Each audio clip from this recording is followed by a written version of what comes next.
It is January 7th, 2018 at about 7:46 p.m. local time at the launch site, or almost 1 a.m. Universal Coordinated Time on January 8th. You are looking at a live view of the Falcon 9 rocket as it awaits liftoff from the space launch pad approximately 14 minutes from now. Welcome to today's live webcast of the Zuma mission from Launch Complex 40 at Cape Canaveral Air Force Station. My name is Brian Malstead, and I'm a software engineer here at the headquarters in Hawthorne, California. Now, today's primary mission is Zuma, a payload built by Northrop Grumman, and per our customer's request, we will conclude coverage of the primary mission just following separation of the payload fairing. However, we will also show secondary mission coverage as we attempt to land and recover under their first stage back at Landing Zone 1.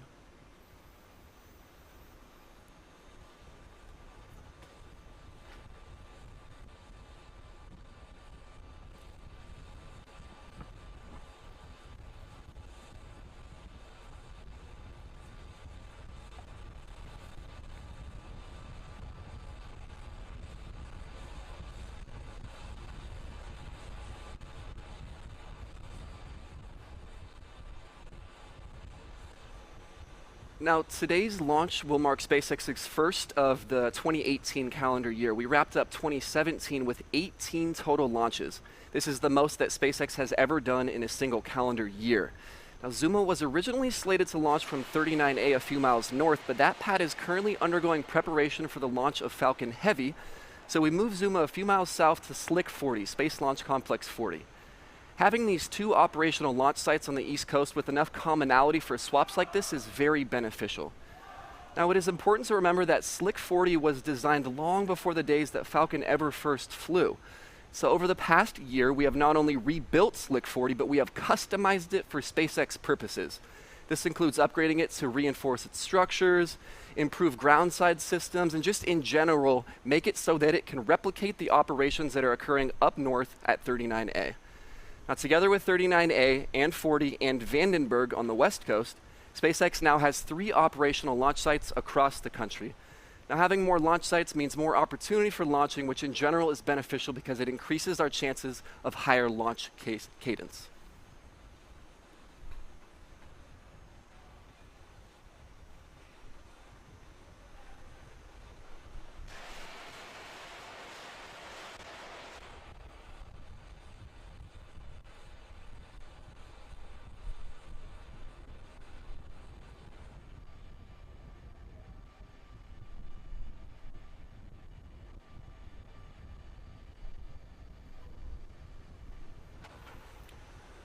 Now, Zuma, the payload, was mated to Falcon 9, the launch vehicle, some time ago, and all of those pre-launch integrations occurred in the hangar, which is just adjacent to the pad that you see on screen.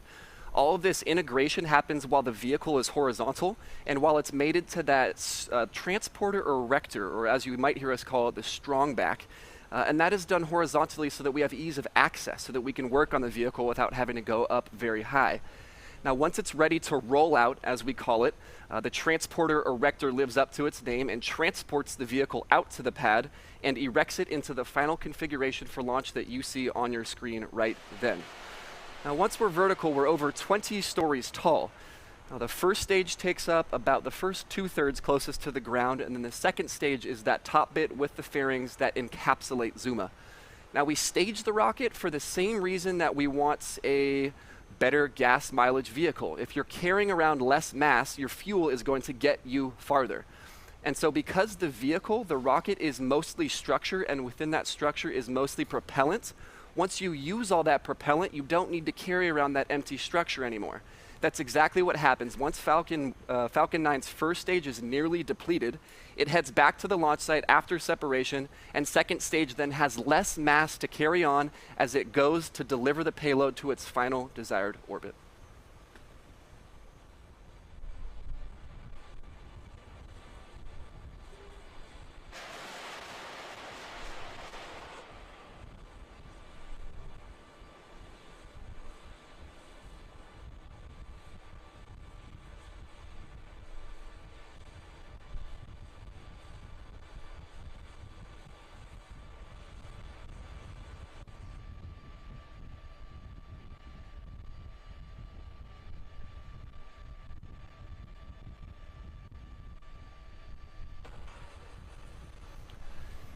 One of the most important procedures that we are conducting during this pre-launch phase is the loading of propellants.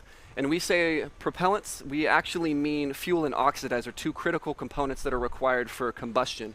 Now fuel, as you've heard us say before, for the vehicle is RP1 or rocket propellant 1. That's basically just rocket grade kerosene. The oxidizer is oxygen itself, and oxygen is typically at a gas phase when it's under standard atmospheric temperature and pressure. Now we supercool it to the liquid phase so that we have higher density. Higher density means more mass in the same volume, which for us means more oxidizer within the same rocket. So we're loading propellants. We load those fuel first and then oxidizer, first stage first and then second stage second. So that is currently underway. We started about 50 minutes ago and it's still going on and won't conclude for another few minutes here, but that is going well. Two other things we like to check before launch are the range and weather. Now, the range is responsible for all sorts of ground infrastructure, from tracking systems to clearing airspace, naval space, and ground space. They have given us the thumbs up, and the range is green for this Zuma launch. Weather is not under our control, but all of the inclement conditions that Florida sometimes provides are not present right now. We don't have any upper altitude winds, no rain, and no lightning threats. So Florida's weather is green, so vehicle, range, and weather are all good to go for launch today. Now, today is a 2-hour launch window. So should anything arise, we will resort to our backup launch window, which is tomorrow at approximately the same time.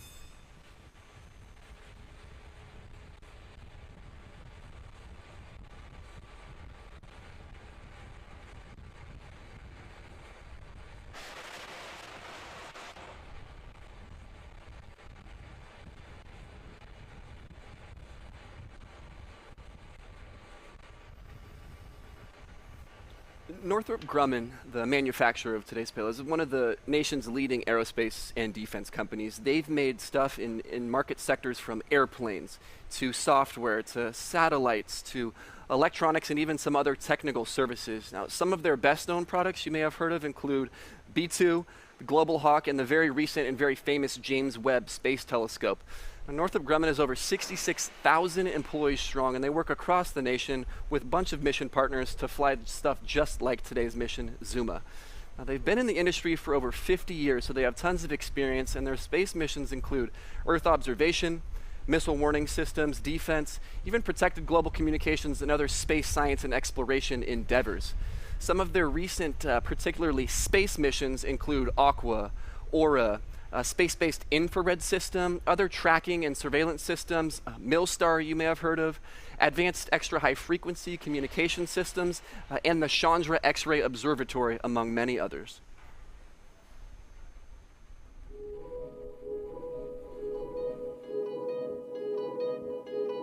We've all stared at the stars with wonder in our eyes, searching the sky for something more, searching the world for what else is out there, and wondering what we could do to find it.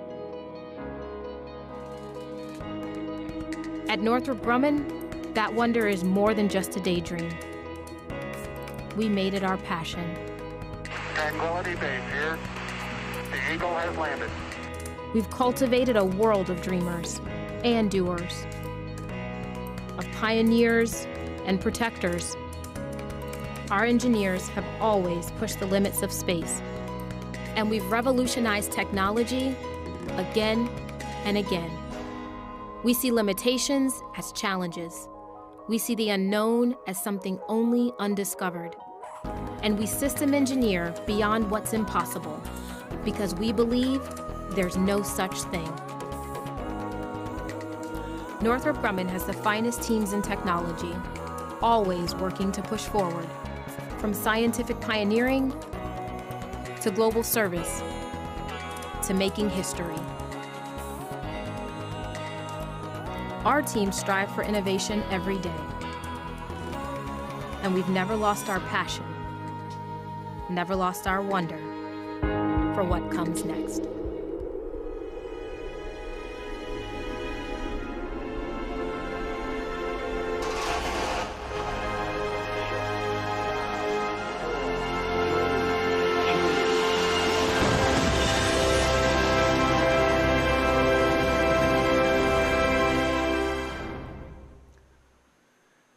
In these final moments before liftoff, the vehicle is undergoing something that we call engine chill. Now, as I mentioned earlier, oxygen naturally wants to be at a gas phase. We want to coerce it into the liquid phase, and to do so, we need to supercool it. Well, that oxygen becomes very, very, very cold, and the engine is not as cold as the oxygen that will flow through it. So in order to reduce any thermal stress that might be imposed upon the engine, we try to chill the engine ahead of time so that we don't have as much of a thermal gradient. Now, you may remember we retract the strong back to around 50 degrees a few minutes before in previous webcasts. We're going to just prime the actuators and then retract it fully at T-0. In these final seconds, we're topping off the liquid oxygen, and then at T-1 minute, the onboard flight computers will take full control of the vehicle and transition it all the way from startup through terminal countdown. So let's listen into that now.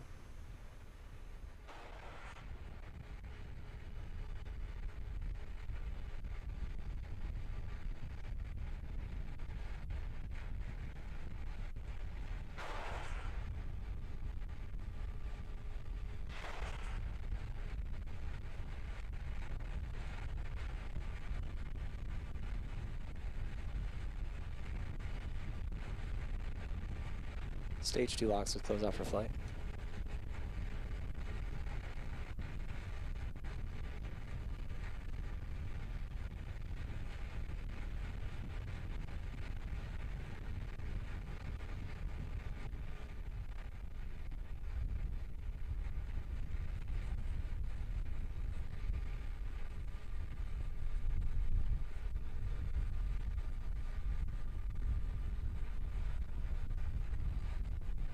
Vehicles in self-line.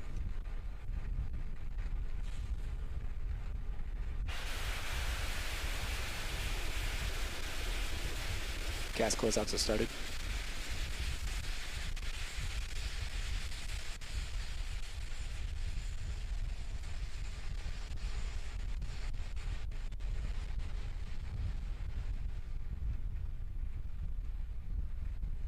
AFTS is ready for launch.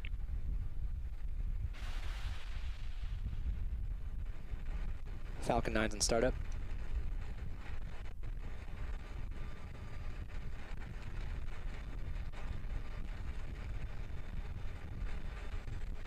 Stage 2 tanks pressing for flight. Falcon 9 and Zuma are go for launch.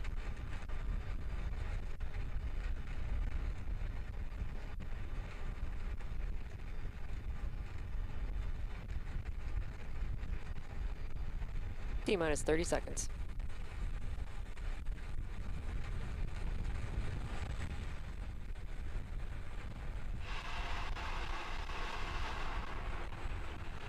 Stage 1 tanks pressing for flight. T-minus 15 seconds. Stand by for terminal count. 10, 9, 8, 7, 6, 5, 4, 3, 2, 1. Ignition. Liftoff.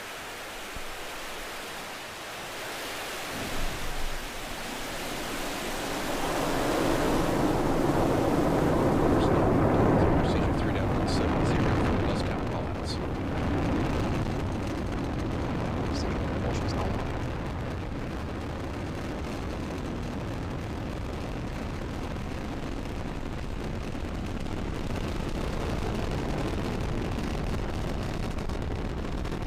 Vehicles programmed to launch.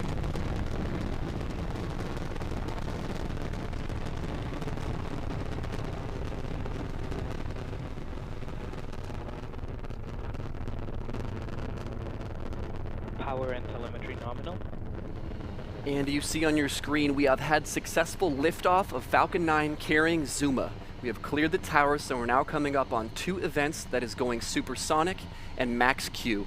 Now, maximum aerodynamic pressure is when we are at the point of maximum stress on the vehicle. From that point on, we're going through thinner and thinner atmosphere, so stress will continually decrease.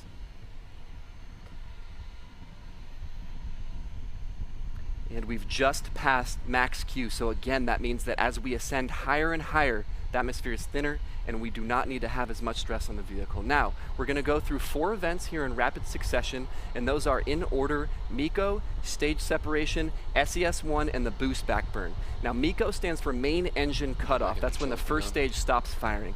There follows stage separation, when first and second stage depart from each other. SES-1 is the 3rd event. That stands for second engine start. That's when second stage begins firing. And then the 4th event in that sequence is the boost back burn. That's when first stage begins firing again to start its trajectory back to landing zone 1. Now that sequence will occur about 15 seconds in duration, starting about 15 seconds from now. Oh, 7, this is RC on countdown. Please relinquish control of the camera, please. Roger.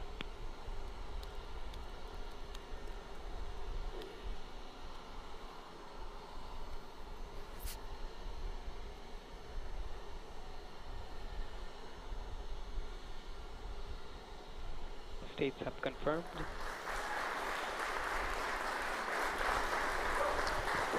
Stage 1 has entered its flight.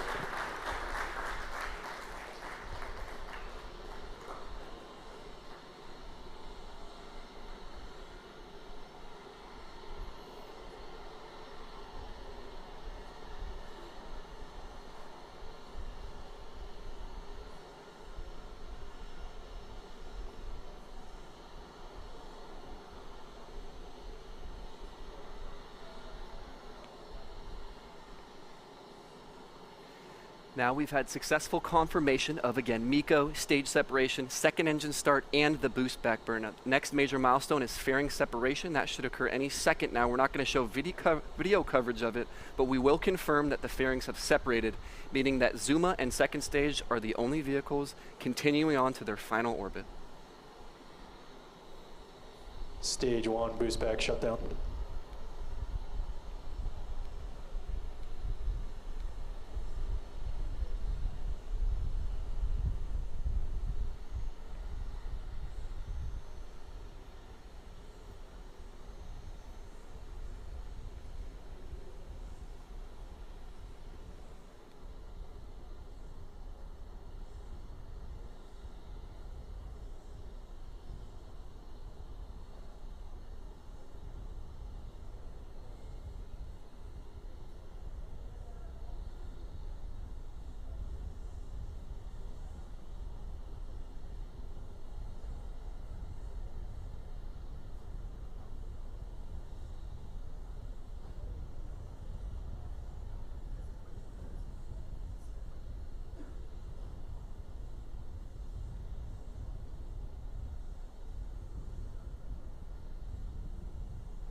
All right, so we'll address the fairing deployment here in a second once we have more information, but for now, we're going to shift our transition back to the focus on the secondary mission, which is the landing and recovery of the first stage. Now, it is nighttime, so we're looking at a black screen, but we should be able to see some burning of the second and third burns here in the landing sequence. Quick sidebar, we did get successful confirmation that the fairings did deploy. So the primary mission has concluded up to this point successfully, and now Zuma and second stage are continuing on to their final orbit. So we will focus back to the secondary mission now, which is this 3 burn phase of the landing of the first stage. Now we already saw the boost back burn and got confirmation of that. The 2 remaining burns are the re-entry burn and the landing burn. Now the second is the re-entry burn, and that is solely intended to decelerate the vehicle so that we go through the atmosphere subject to as little stress as possible. As I mentioned earlier, heat and pressure can accumulate. That thermal stress is very severe. As you go through the denser and denser atmosphere, you want to be going as slowly as possible.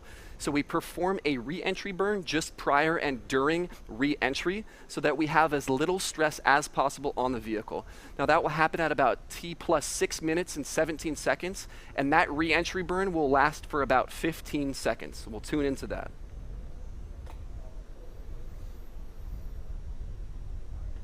Stage 1 entry burn has started.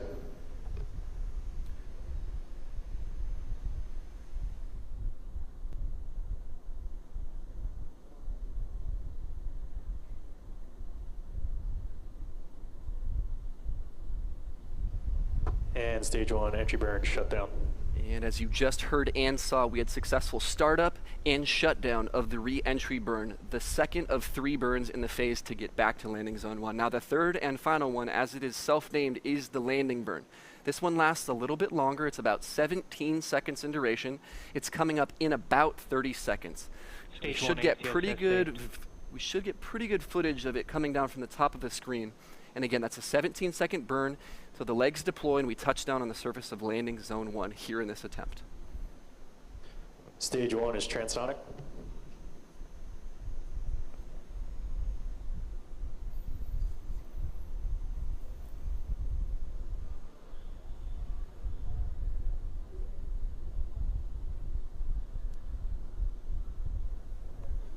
Stage 1 landing burn is started.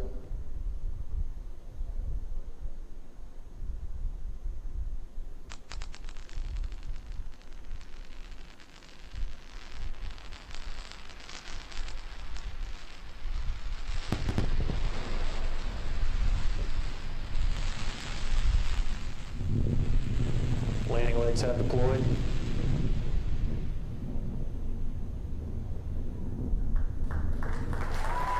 That was E1, Falcon 9 is landed. Landing operator movement procedure 11.100 on RCR1 and led to. And the Falcon has landed. Now it was dark, but we saw some great ocular reflection as the heat and the light from the engine reflected off of landing zone 1, so you could see it as it deployed its legs and touched down.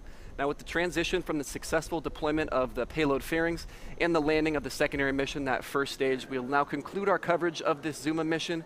We'd like to thank our customer, Northrop Grumman. We'd like to thank the United States Air Force and the Cape Canaveral Air Force Station Range for all of their support in every single mission. We would additionally like to thank the Federal Aviation Administration for their part in regulating and licensing every single one of these launches. We would also like to thank you, the viewer, for tuning in as always. If you are interested in learning more about what we do here, please visit our website, SpaceX.com. And if you're interested in joining our force, SpaceX.com/careers. Please look for updates on all of our social media channels. We're going to post updates regarding the upcoming missions. Thanks again for joining us, and we'll see you next time.